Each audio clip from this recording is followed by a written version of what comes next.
Hey guys, this is John. And Austin. There's another episode of the Meatgistics Podcast brought to you by Waltons. So we've got some meat in front of us. We've got some other stuff, but here's really where I want to start. This is the star of the day, the focus, the This highlight. is the Meat Processing Podcast. This is called Yep. And this comes from the last comment that I saw on our last live stream. Somebody said, get smelling salts again. I was like, I'm ordering them right now. I always find it entertaining. I think it's a great piece to the podcast. So these are just from today. So what you do with these ones is they come with 2 cotton balls. You take them out, you soak them, like get them soaking wet and put them right back in there. Shake them up, shake them up, shake them up, shake them. And if I remember correctly, the last one I did only had 1 cotton ball. So this is more potent. Now it says to keep it 6 inches away from your nose, but we're not going to do that. We're going to get right up on it. The key is not to go. You don't want to do that. You just want to go just like that. Just get a little bit. A little snap. You notice the exhale prior. That's almost very key. Yes. Right? Yeah, you have to have the right. Very neutral. Yeah, you don't want to be your lungs. You don't want them empty because then you're gonna have nothing. And I wish someone was telling me this like the first shot I took ever. Like you don't try to take it. Don't savor it in like it's like it's a piece of meat. Just go for it. Get it down. Yeah. I went to your guys' favorite liquor store. What's it called? The Liquor Cabinet. Annie and Shamir, or Shamir and Annie, and he had a bottle of tequila that I've been wanting to try for a long time. It was his like summer cleaning sale or something. So it was like a $48 bottle of tequila for like $22. I was like, Ooh. yep. I'm like, I will take that. So I've had a couple of tequila fueled cardio stuff recently. Not as good. Huh. Not as good as whiskey fueled. There's something about Really? whiskey specifically that gets me in the mood to do cardio. The only thing tequila has ever gotten me in the mood for is throwing up. Oh, I love tequila. I've always loved tequila. Yeah, no. When I was a little kid, my uncle used to make us tequila shooters. What the? So it was. When I was a little kid. No, I'm talking like 7, 8 years old. Oh my gosh. It would be like a quarter to half shot of tequila, Sprite, and then you'd put tin foil over the top of the thing and whack it. And so it'd fizz all up, and we'd shoot them down. Yeah, drinking is a big part of my family's culture. We do this. Oh my gosh. This is what we do. My siblings, I don't have any kids. My siblings all do, and they're total sissies with their kids. They're like, "Oh, you can't do that." I'm like, "Do you not remember what our childhood was like? You guys are babying these ones." Okay, all right, let's go. Be ready for a very strong reaction. The cap's coming off. I'm bracing for impact. I'm not even the one doing it. And yeah, oh my gosh. Oh my god. This is literally one of the funnest things that we do. Oh, I'm gonna go lift so many weights after work today. The wave file went nuts over here. Oh yeah. Dude, you were falling apart. Your whole face is the most beet red. You are crying. Yes. Oh. Yeah. It's extreme. Is it enjoyable? I'm ready to go, man. I'm ready to go. Get out of there, Oh, Austin. I don't know what to make of this. I want to get some weights. Don't look them directly in the eyes. That was an intense one. I hear a lot of exhales. That was an intense one. Can we get an inhale, please? Oh, God. Does it just keep burning? No, the burn's gone now. It's just that shock to your system where your body's like, no, we're in danger. Okay. We're in real danger. Now, Austin, your turn. Let's check. No. Yeah. I would die. I would die. We can't do that to my body today, or any Cleared other up day. my nostrils, though. Nothing left in there. All good. That's wild. Allie, you want some? Can you waft it? No. Can you walk? Sure. No, you have to actually hit it. I'll waft it. Mm-mm. No, I don't want to lose any of the precious goodness through opening this cap unless you're going to. You're going to waste it on her. What are you Wasting doing? on her. You Come can't on. have any. I'll sleep tonight if I do it now. Oh, it doesn't keep you up. It's an initial, like, well, There's no caffeine. no, but the adrenaline rush. Man, I'm still crying. Yeah. That was the hardest hit I've ever seen you take Yeah, off of that. I went at that one. I went for it. I wanted to see. I like these when they lose a little potency. Then I'll be like, oh, what are these? Hey, what's going on? but not straight out of the bottle. Yeah, no thanks. All right. So that was a little ridiculous. we've got another video Allie wants us to live react to. So let's see what this is. Oh, get the person. Did he-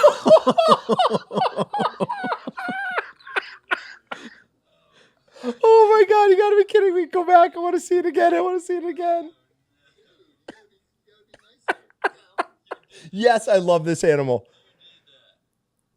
That's a reindeer of some sort? It's like a We think it's a It's baby. like a cross between a moose and an elk, but it's too small for either. Yeah, that's what I'm Like- saying. I think reindeer. I thought I'd seen this video before because I've seen videos like this where Yeah. there's animals eating out of a car, so I was kind of disappointed. So was I. And then all of a sudden, So was I. You did not disappoint there. I thought it was going to peck her or something. I'd be like, yeah, that's great.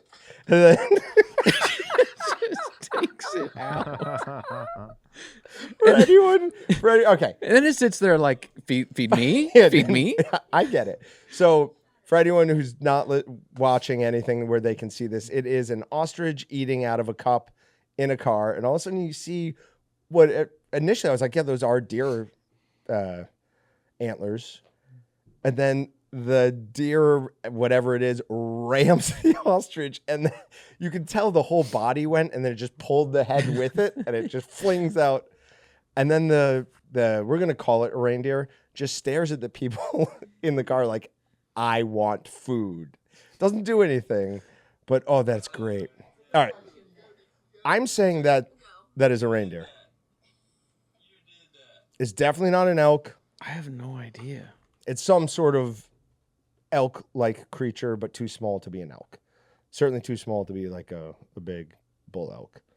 Just looking through the comments, like there's nothing that calls out. Everyone calls out ostrich, but don't see anything about the whatever type of deer or other creature that is. I All don't right. know. Real quick, I want you to rank where my mustache goes in this. What's better? What's my mustache better than or worse? Allie, you want to come up here as well? Help out with this.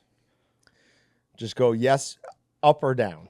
Am I above the first one or below it? Is my mustache better than Below. Joaquin Phoenix from her? Okay, so his Joaquin- is better. Joaquin Shut Phoenix. up, whatever it is. So So his is better than mine. his is better. Okay. So Next one is you're better than that. That's Okay. that's a gross little. I don't even know. Thin little. that's oh. what's his Ashton name's. Kutcher. Okay. Is that Ashton Kutcher? Yep. That's Ashton Kutcher. Oh, that's weird. James Franco. Yep. You're kind of on equal That's footing. where I am. His Okay. Yeah. is a little bit extra of a gap Comes up in the middle. higher. Is that But what his it comes is? up higher too. Okay. Yes. He has Yeah. more gap there, but it's also higher. Oh no, Yeah, you no, lose. that's- yeah. You don't That's touch the that. perfect mustache. Don't know who that guy Yeah, is, yeah. Is but that Daniel Day-Lewis? Yeah, Daniel Day-Lewis in. Oh. Yep. There That's Will Be even Blood. the right movie. Yep. Thank you. I don't. Who is that? I don't know. I just looked up bad mustaches and I that think came you up. sound like a child molester. Oh, I thought That's serial killer, but serial sure, killer? Yeah. could be that as well. So yours is better. But So I've also beaten 'cause you 2 have so hair far. behind I've you. beaten 2 so far. Lost to 2. You're missing Slight- the most iconic. It's mustache. slightly a James Franco look, though. The Tom Selleck, It's close. but I didn't want to Tom just. Selleck. I didn't want to get just great ones Okay, but not having Tom Selleck on a mustache on a competition. mustache. I know, but I wouldn't compare my basketball prowess against Michael Jordan either. So Why would you not? because there's no It's an easy ranking. You know. right, That you're there's not no there. question there. Yeah. All right, and let's look at the last one. If you cut the bottom part out, 'cause It the bottom gets part. worse somehow if you cut the bottom part out. I think No, I don't think so. 'cause it's that's the Mel just- Gibson one where it's he's like got a handlebar. handlebars, yeah. His is better. oh, Hot take. okay. He's got some crazy eyes in that picture. Well, he always not always. stash, He yes. often has crazy eyes. Fair. I think he went a little crazy for a couple of years. A little. He's He seems to be better now. Like I've seen him talk recently, and he seems very normal. Seems to have laid off the orange juice. crazy So, bills. yeah. All right. Other than that, we've got 2 new things, 2 new products at Walton's. We have our new dry curing chambers in. We have the small 130L and the large 420L. They are powered by the same refrigerant. They both do 41 degrees to 72 degrees in Fahrenheit. They both control humidity from 60 to 85%. And Other than that, the difference is the 420L is obviously just bigger and has 2 fans versus 1. But they are available for purchase on Waltons.com right now. We're going to have product reviews and a whole new section of Meatgistics University on dry curing coming out very shortly. Patrick is working on editing those videos. They've all been shot. And in those, we'll feature some of the amazing products that we've made. I was also told that we've sold like 50% of the big ones. So if you want a big one, now's the time. So we had Walton's open house this last weekend, and I didn't come for the Saturday portions, but I stayed here Friday night, and I was talking to 2 guys from Kansas, and I think they were Abilene. I think they were in Abilene, and they were saying, hey, we were talking about social media, just talking about they were thinking about doing a podcast. So we came up here. I wanted to show them our setup, kind of what they would need to get into that. And we started talking about that. And they were like, yeah, that's great. It's just, we would need one bigger. I was like, well, we've got one bigger. So we walked into the test kitchen and looked at that. So hopefully they bought one too. And I know Zach from Crables also was buying one. I know he bought one. Yeah. Yeah. He was pretty excited about that. But the other thing that just came in, our new Walton's vacuum sealers is in. So this is a different line than the other ones. The smallest one is the 220, which is similar in size to the Walton's chambered vacuum sealer. The main difference there is the 220 or 2200 will be a oil pump, whereas the Walton's chambered vacuum sealer is an air pump. So the air pump is maintenance free. The other one, you do have to change the oil on every so often, however many cycles. But it does get down to a lower inches of mercury so that it gets more of the air out and then obviously seals the bag. So we have the 2200, which is the small tabletop, which is what if a retail person is going to buy one, that's the one they would buy. Then we have the 5500 and the 5200, which were both double seal bars. They have 20.5-inch seal bars, 17 inches in between. One of them's on a stand. The other one's a tabletop size. It is very heavy, very difficult to get up here. But we got that done, shot that video today. The one sitting down there, did you pick that up? Uh-huh. Got it up here all by myself. Wow. Chase didn't help me at all. Okay. I'm impressed. Nobody's lifting that by themselves. Well, I mean, it looks heavy. I'm not lifting that by myself. And then we have a huge 9500, which is something that would be in a processing facility. It has 3 seal bars. I believe they're 27 inches is the one in the front. And I think the ones on the side are 22 inches each. So that is for somebody who's doing a lot of stuff at once. I should maybe try to pick that up. Somebody was calling me scrawny on the live stream the other day. You don't want to prove whether you're scrawny. You don't want your test to be whether or not you can lift that because you can't. It's just looking at it. I was doing some yard work the other day, and I have like the trash containers we sell. It's still going. Yeah. I some of the trash containers we sell at home, use them for trash outside, and I filled one like up with dirt. Okay. And yeah, dirt's heavy. Is very heavy, and I was trying to. All I could do to scoot the thing across the yard. Yeah. And I was finding like this is stupid. I'm going to lift it on my ATV so I can haul it off to the tree row. I picked that thing up and got it on the ATV. I about destroyed myself. Yeah. It was a poor decision. Isn't it funny though when it's like, all right, my options are either use all my strength to get this thing up onto something real quick or drag it. It probably takes more energy to do that, like lift it up, but I'd always rather do that. But it only took 30 seconds instead of taking 30 minutes I had to go like 100 yards. Like it's going to be a long drag. It is always surprising to me how heavy dirt is and how heavy water is. Yeah. Water's the big one. Like every time I fill up like 10 gallons of something, try to move something, I'm like, oh, that's right. Each gallon weighs like 8 pounds. I'm like, this is ridiculously heavy. Yeah. So now it's always surprising. But yeah, so there are 4 new Walton's chambers. They'll be on the website shortly. We were just waiting till today so that we could get some media on them. So this room, which was perfectly clean on Friday for open house, now looks like a disaster area. I've got pieces of crates laying all over the place, 4 extra vacuum machines. And yeah, we're going to put the 2200. I'm keeping that one. We're going to put that over there, and Allie is going to come up with some sort of giveaway for our old air pump chamber machine. So keep an eye on our social medias. I'm sure that's how she'll do it. Or maybe there's a way I can use it to get a flamethrower.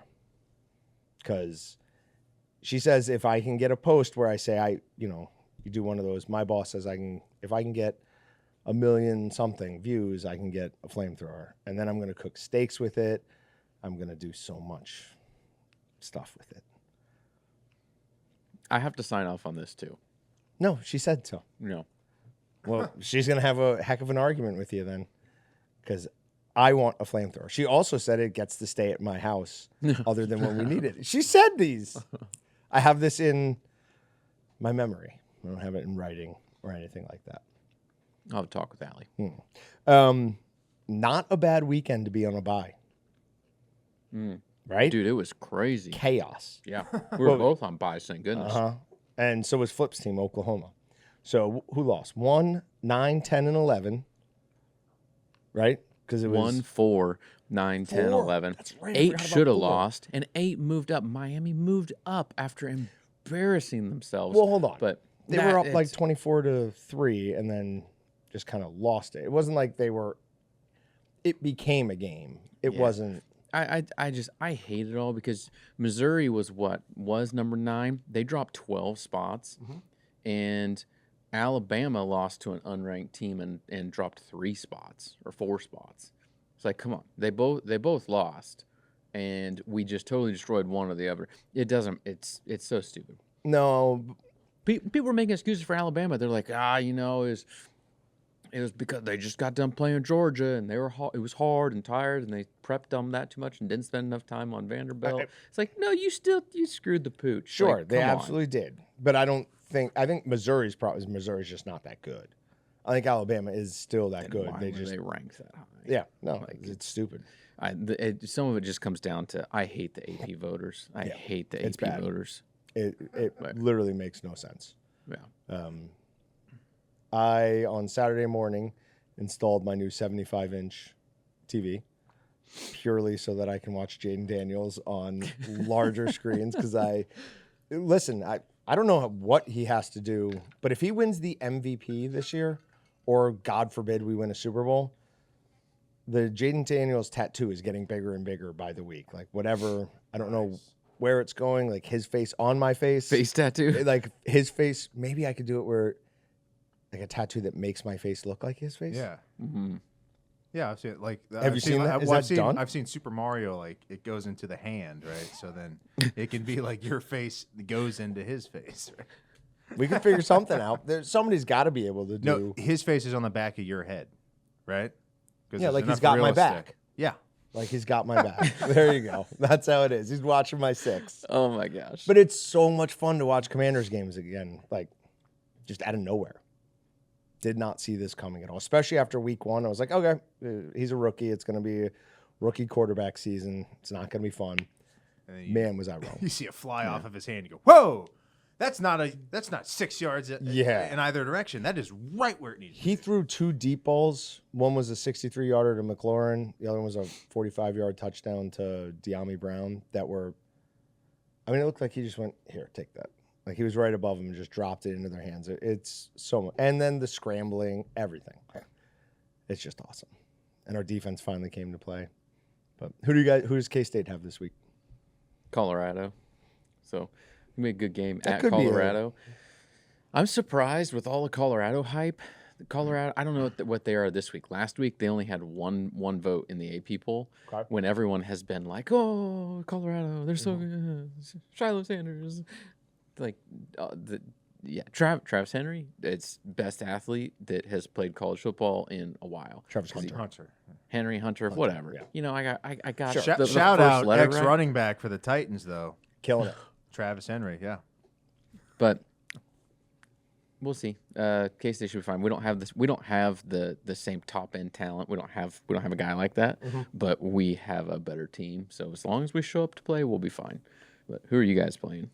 Stanford? Oh, Stanford. They've not looked good this year. USC losing I mean, there's nobody left on our schedule now. So we could easily go 10-1 or 10-1 and be left out of the college football playoff, and I wouldn't have a good argument against it. By the end of the season, you're going to have no ranked wins on your schedule. Because, unless somebody picks up the pace quickly. Or Louisville stops losing. Yeah. But, no, so that's not good. Whatever. It's not that I don't care this year. They won't leave. One, I have Jaden Daniels to distract me. If you win out, they will not leave Notre Dame out. Notre Dame is enough of a blue blood. They will not be left out. They might be. No. It depends on how everything else shakes out. If they get left out, that'll be the best thing that could ever happen for college football. No, the best thing that will help keep the SEC and the Big Ten from doing what they're doing and ruining the sport. Explain that. What is your logic there? That makes no sense. The independent team getting left out is going to help people not join these mega conferences. It's going to do the exact opposite. It'll push people to more mega conferences. I think it'll make them change how they do some of the rules, and I don't know why. Maybe it won't. Yeah, I don't think it will. Because right now the SEC is just like, we need more spots, we need more spots, we need more spots, and they're going to say, no, you don't get those spots. If Notre Dame gets left out. Why is that? Well, whatever. No. I don't see the logic, but it's not important enough to jump into. All right. Anything else before we go to Meat Matters? Nope. All right. The strike is all done for at least until January, the port strike on the East Coast and the Gulf Coast. But I did a ton of math, so you're going to hear me talk about it. And it might be worth it because who knows what happens in January. The strike might pop right back off. But just a couple of things we're going to talk about, specifically ground beef, because we were thinking about, how can we tie this into our patty maker, which everything we post on goes insane on social media. So a couple of things on just how burgers are made in America. Up to 400 head of a cattle can be in any individual package of ground beef. We knew that. We talked about that one a long time ago. But 11% of beef sold in America is imported. 51% of all beef imports are by Canada and Mexico, with Brazil, Australia, New Zealand, and then other make up the rest, with other being 12%. However, the total amount of beef imported has more than doubled in the last 10 years, and we're normally the second largest importer of beef by volume in the world, behind China. I wrote "Thanks a lot, Obama" on that, but I forgot that I had to say it after the double in the last 10 years. I don't really know. I just remember people always saying when anything happened, "Thanks a lot, Obama." Obviously, when I wrote that, I was in a funny mood. But all right, so 70% of all the beef that's imported is in the form of ground beef. Already ground when it gets here. Is that good or bad? You said 70%? 70. So... 7 zeros? Okay, so what percentage of that 70% comes through the ports that were affected or are going to be affected by the strike? 40 to 50% of all imported beef comes through container ships. Now, 30% of all beef imports come through those affected ports, right? So we've got 40 to 50% on container ships and 30% of that coming through those ports. The rest go through the West Coast. So 1.5% of all beef imported is going to be ground beef that's affected, right? So 1.5%. Now I can't remember what my math was. Darn it. 1.5% of all beef imported is going to be ground beef that's affected. Because no, that's 70%, John, you moron. What is that article? Expect significant impact on pork and beef industry. Well, this is a failed segment. I have messed up yet again. You can't read? Just ignore that line. Just keep going to the next one. It makes sense. It does? I think so. Okay. So 3.3 billion pounds of all beef in the U.S. So 1.5% of that is 50.1 million pounds of ground beef that will be affected a year, or 137, 260 pounds of ground beef a day. So 10 to 15% of all ground beef used in the U.S. are used by fast food chains. That's surprising. Right? That's a lot. That's a lot. So I think a lot of that is McDonald's and Burger King, whatever, bringing in ground beef from like Brazil, Argentina, those types of countries. So it might get harder to get your burgers in February, something like that. So stock up now. That was my main point of that. Once again, I'm not a mathematician, so you can't get mad at me. The future of the beef industry, new survey data shows producers are optimistic. So this is some good news out of the 2024 State of the Beef Industry Survey. So they ask people who are involved in either the raising or selling of cattle, and it says 64% are optimistic about the future. That's a pretty good number. Here's what I didn't see as such a good number. 49% report profitability in the last 5 years.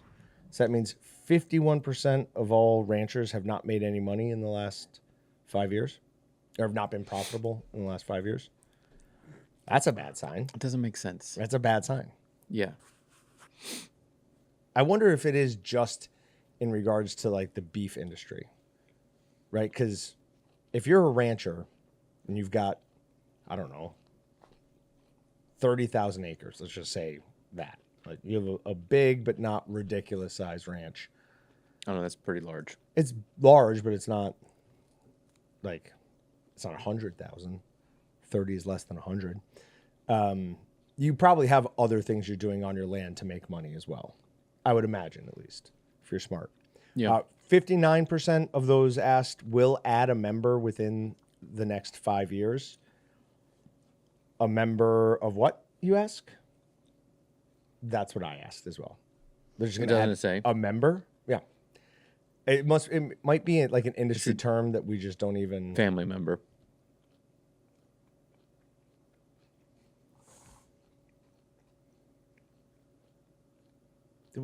Okay, so an employee. Basically. Oh, okay. 51% will grow the herd size over the next 5 years. Now, that's a really good sign and tracks with kind of what we've been seeing recently of it seems like people are starting to consider herd rebuild, which from a couple of years ago, we were starting to get concerned might not happen, period. In my weird conspiracy brain, I was like, this is how they get rid of beef in the U.S. But it seems like enough of a corner has been turned on profitability that ranchers are looking at holding back from slaughter and trying to actually rebuild their herd. Of the remaining respondents, 38% plan to maintain herd size, 7% will reduce herd numbers, and 4% aren't sure. So it says, while U.S. beef cow inventory stabilized in 2024, Lance Zimmerman, Senior Vice President, Senior Animal Protein Analyst, says the industry could experience a longer transition period as unprecedented risk mutes profit signals that normally kickstart herd rebuilding efforts. But if 51% are going to increase and 38% plan to hold the line, basically, you only have 7% who are saying they're going to reduce their herd numbers. I would say it's in a pretty good situation. Yeah. So yep, we're good with that. McDonald's says Tyson and other suppliers fixed beef prices. I'm shocked, absolutely shocked at this. They're suing suppliers over allegations they conspired to sell the fast food chain beef at artificially inflated prices in violation of federal antitrust laws. McDonald's Corp alleges that suppliers coordinated to fix, raise, stabilize, or maintain the price of beef at supra-competitive levels. The 9 suppliers, which include companies like Tyson, JBS, and Cargill, violated the Sherman Act through their conduct. Defendants and their co-conspirators implemented their conspiracy by collusively reducing the slaughter-ready cattle and beef supply, which over time artificially elevated the price of beef that they sold to the plaintiff and others. That's what the complaint says. A representative with JBS declined to comment on the matter. None of the remaining defendants immediately responded to a Friday request for comment. The defendants' ability to cut beef production while maintaining inflated beef prices during the conspiracy period provides compelling and circumstantial evidence of their conspiracy. So, don't mess with McDonald's, I think would kind of be the... Because how many times have you heard people say they're going to bring suit against the Big Four? And McDonald's just threw down the gauntlet. It was like, we're doing this. Yeah, it's going to be interesting to see where that ends up. We're going to follow that one very, very closely. Pork producers applaud Ninth Circuit decision on CAFO rules. This is from the National Hog Farmer, but basically, we don't need to go into it too much. But basically, activists wanted to make it harder for pig farmers, and the Ninth Circuit, which is out of San Francisco of all places, said no. Even the EPA was on the side of the hog farmers here, saying that basically what they're currently doing is the correct way to go. Now, don't expect this to go away. Like, I would be shocked if we don't see another round of lawsuits on that from activist organizations, because this is what they do. They throw out something, it gets shut down. They learn what part of it got shut down, and they throw it out again and again until they get some court to hear sticks. it. Yep. Yeah. Meat substitutes, still just a tiny sliver of U.S. meat market. If we look at this charts, we have fresh meat at $83.1 billion a year. Processed meat at 40.7. So processed is jerky, sausage, anything like that. And then meat substitute is 1.4 billion. So well under 1%. That's still a lot, though. I mean, it's a lot of money. It's nothing for market share. True. Right. So I don't have it in here, but did you see the thing where France is allowing meat substitutes to use the word like sausage? Mm-mm. Yeah. That's horrible. Yep. How food prices have changed over the past 4 years. This is not a good one. So we all know that inflation has hit everywhere, and it seems to have hit food, at least from what people can notice, more than anywhere else. So the real bad news from this article is when they say where food prices are headed. Beef and veal, they expect to be up 5.1% through next year. Now, some good news, ham has fallen by 4.3%, but I don't eat much ham, so I don't care about that. I care about the beef and how it's going to continue to go up and up and up. And with ham, with anything pork, I'd start to get real worried about what just happened with the hurricane, because it hit South Carolina pretty hard. And South Carolina's got a lot of hog farms. So I wouldn't be shocked to see a shortage of supplies on any pork product coming up for the next 6 months, year, something like that. Something's poisoning America's, and this one is from Denny O. He sent me a link to this one. Something's poisoning America's land. Farmers fear forever chemicals. So the EPA is could be in serious trouble for this. And this article is an all-out nightmare. How many of the podcasts does Jenny listen to? Most of them. Oh, we're not going to read this then, because I don't know where you would have to move to, but I'm sure somebody somewhere far, far away. Basically, it's just the EPA has been telling people to put solid waste sludge on their farmland as a fertilizer for years and years and years, and those solid waste facilities have no way to filter out any type of forever chemical. So people are just putting these chemicals on their land. For some of them, the acceptable amount in something like drinking water is 4 parts per trillion. In some of these ranchers' land, it was 64,000 parts per trillion. Oh, sorry. No. 610,000 parts per trillion. Oh, wow. Yeah. So 10 times what I thought it was, which is already a ridiculous number. It all kind of kicked off by these ranchers down in Texas who are like, hey, we just lost half our herd that was all in this one field, and then found out that a neighboring actual farm had been using this specific whatever solid waste material, sludge they call it, as a what's the word I'm looking for? You put it on your fields to make things grow. Fertilizer? Thank you. Yeah, fertilizer. We'll list this article. If you have a strong stomach and some time, go ahead and read it. But man, is that a difficult read. That seems crazy. Alcohol's healthy halo dims as studies find drinking may be harmful for older adults, even at low levels. What's a low level? Right? Well, no. But even at low levels, it says it might still be harmful. Because, you always heard, like, have a glass of wine at night. It's good for you. Trying to find the minimum there, yeah. I feel like every year they change. They're like, oh, don't drink. Oh, drink. Drink moderately. Drink a little bit. Don't drink it all. Drink a ton. Doesn't matter. Yeah, the people in the Mediterranean, they drink a glass of wine a day. That's what you should do, right? Like, they're always trying to get us on this Mediterranean diet. I don't like it. I like hummus, though. Dude, I went to George's on Saturday. Yeah, George's Bistro. And I had salmon tartare. Oh, it was good. Really? Is that like raw salmon? Yeah, and it's in capers and like some sort of, acidic, whatever. And then for some reason they put avocados in there, which I didn't like that part. But I just ate around those and put them onto like fresh chips. And fresh. It was really good. Yes. Really, really good.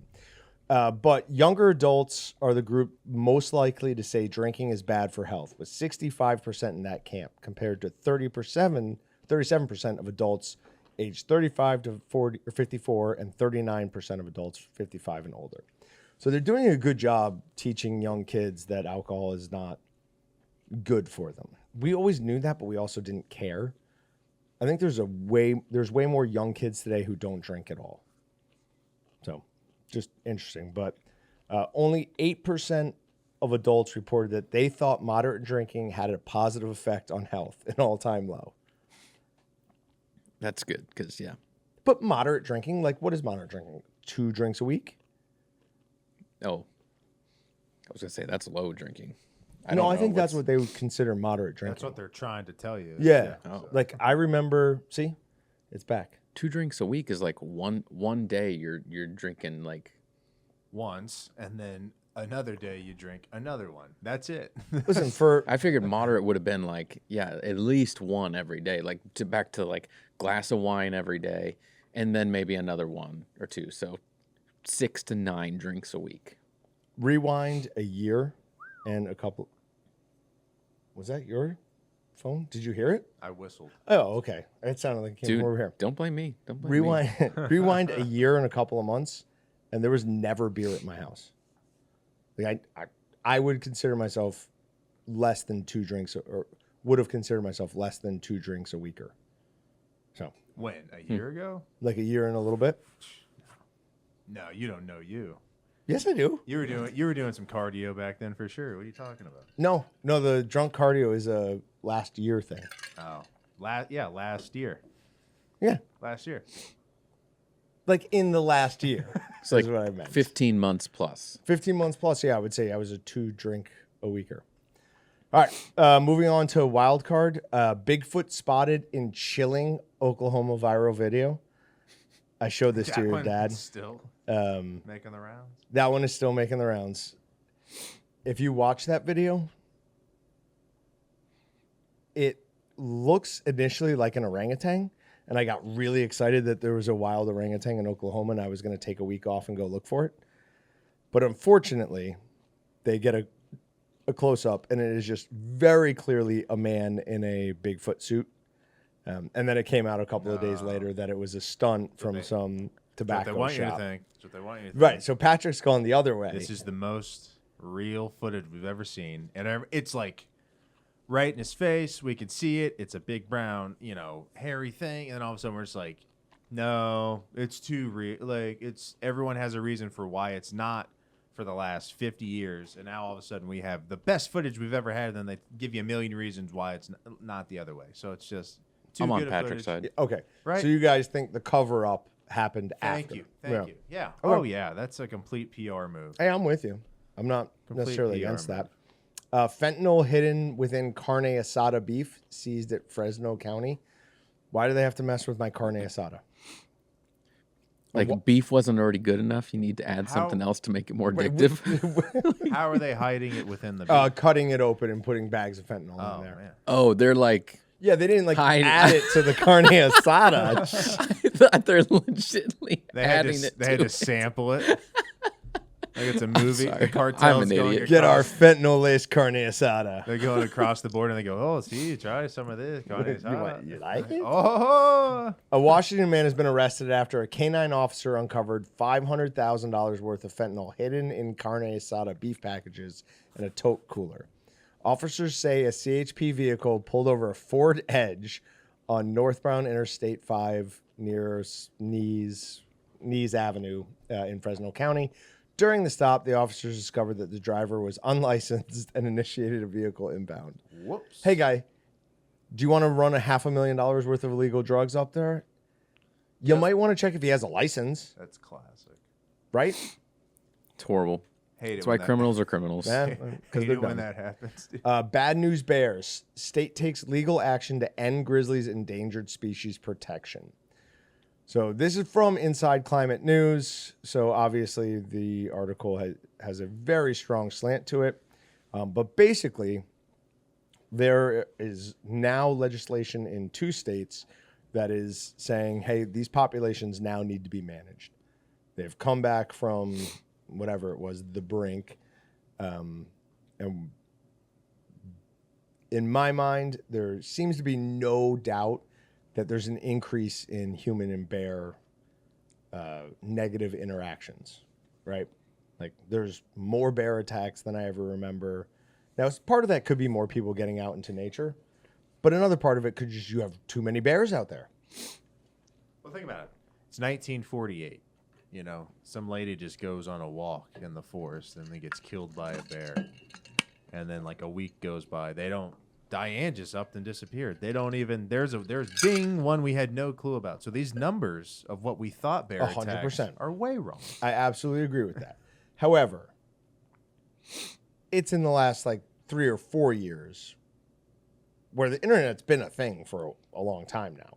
Like 10 years ago, you weren't hearing about this many bear encounters. So, Yep. plus, they make me nervous. So I'd like them to be culled. And they please. eat porridge. All right, 7 shocking animal attacks you've never heard of. Some of these are just hilarious. A snake from the sky and a hawk. Peggy Jones got the shock of her life in August of 2023 when she was doing yard work on her property in Texas. All of a sudden, she saw something fall from the sky and hit her arm. An object wrapped around her arm, and she realized it was a snake. We just stop. New fear's been unlocked. We just need to move on to the next. No, story. I got to finish this. Jones screamed for her husband and began shaking her arm to remove the approximately 4.5 long snake. But this only angered the creature, who tightened its grip and began striking at her face. The situation got even stranger in a matter of seconds when a brown and white hawk swooped down from overhead and joined the fray. No one's going to believe The this. hawk had been flying overhead with the snake, its meal, and its talons, and inadvertently dropped it. It is now returned to claim its dinner. As the hawk attempted to grab the snake, its talons scratched Jones' arm, lifting it into the air. Eventually, the bird managed to uncoil the snake and fly off with it. Well, This that's at just least sounds good. like a lie. Is Peggy okay? It just sounds like a lie. Like she did something really stupid that cut her, and she's just like, "No, a hawk attacked me." Why'd the hawk attack me? Because it dropped its snake on me. I'm too willing to believe things, but I'm 1,000% believing this story. Okay. Like, Next one is the Night of the Grizzlies. A summer night in Glacier Park in 1967 forever altered how the United States and the National Park Service managed bear and human bear relationships. National parks were very different than they are today. Littering was common, as was feeding wildlife. People back in the 60s were wild. These practices had helped condition various wild animals, particularly grizzly bears, to associate humans with food, contributing to the tragedy that took place deep on the night of August 13th. Two women, Michelle Coons and Julie Helchins, both 19, were fatally mauled to death after being dragged from their campsites by two different bears several miles apart. The incident served as a wake-up call to park officials as wildlife experts and rangers, some of whom had been making complaints before the attacks, began calling for widespread changes. As journalist Jack Olson wrote in his book Night of the Grizzly, it is pure coincidence indeed that two grizzlies chose a few hours of a single night to take two victims. But it's no coincidence at all that the year was 1967 and the place was Glacier Park. Champawat tigress? Champawat? Is that how you would say that? That's how I said it. Scroll. Yep, that one. Champawat? Yeah. Okay. The record holder for human kills by an animal belongs to a Bengal tigress known as the man-eater of Champawat. Now, hold on. First, this is an important note. A Bengal tiger is a very small tiger compared to like a Siberian tiger, right? So this is a tiger about the physical size of 1.5 Brutuses. So not huge, right? With 436 documented kills to her name. That's insane. In the late 1890s, she was injured likely by a shot in the face by a hunter. This broke her canine on the right side, restricting her ability to hunt a tiger's normal prey. So she started eating humans. The tigress attacks started in Nepal, and she eventually moved to neighboring India. She outsmarted multiple attempts to capture her and moved long distances at night to haunt various villages. Jim Colbert, who is not a professional hunter but a skilled one, was recruited to take down the man-eater in 1907. He would eventually be successful just after Tiger made her 436th known kill. Dude, make that movie. They did. It's called Ghost in the Darkness. That's what this was made. That movie was not about, wait, am I wrong? I am wrong. The tiger thing there is that they used a tiger's roar, not a lion's roar. But there were two brother lions that were responsible for all those kills.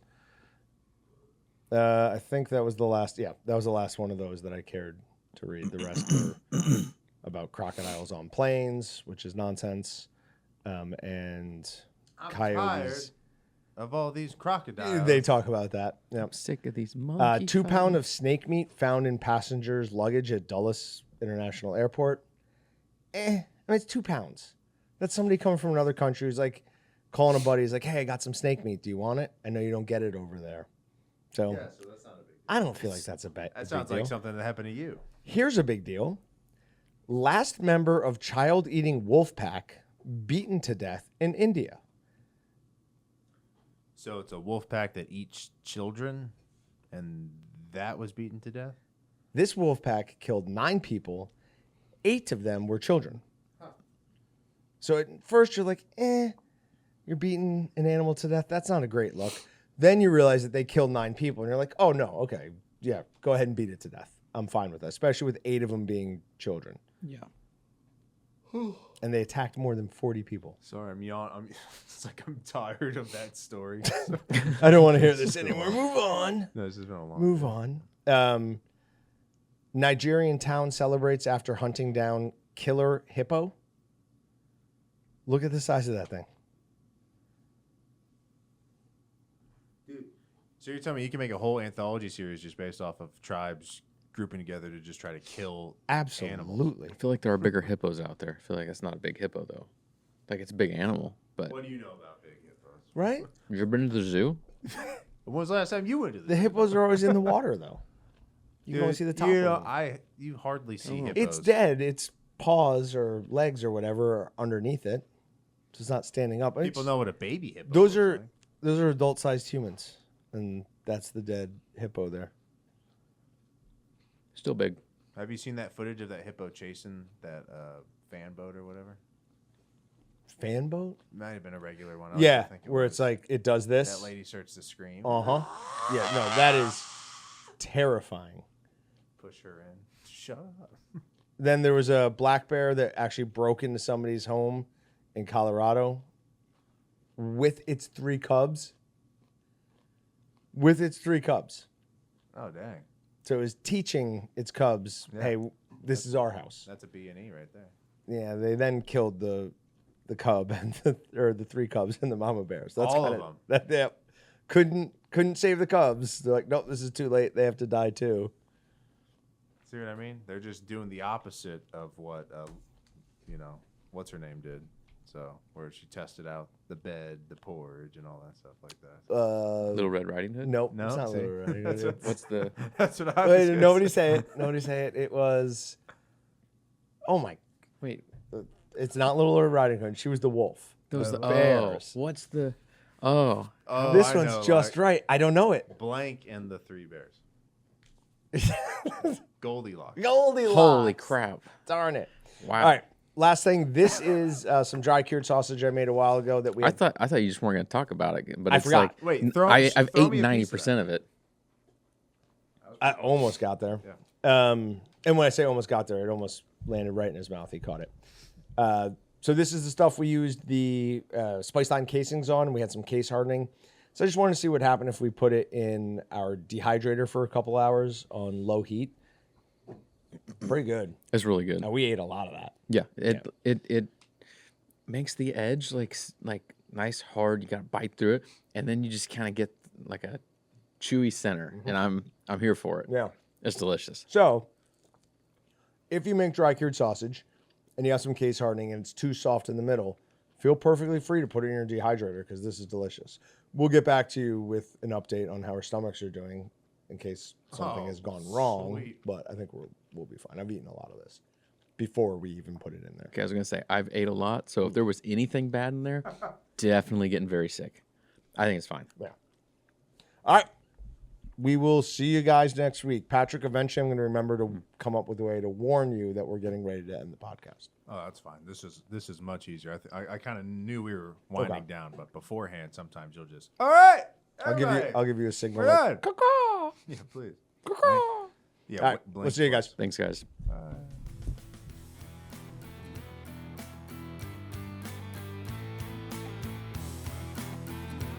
Thanks for checking out the Meatgistics Podcast.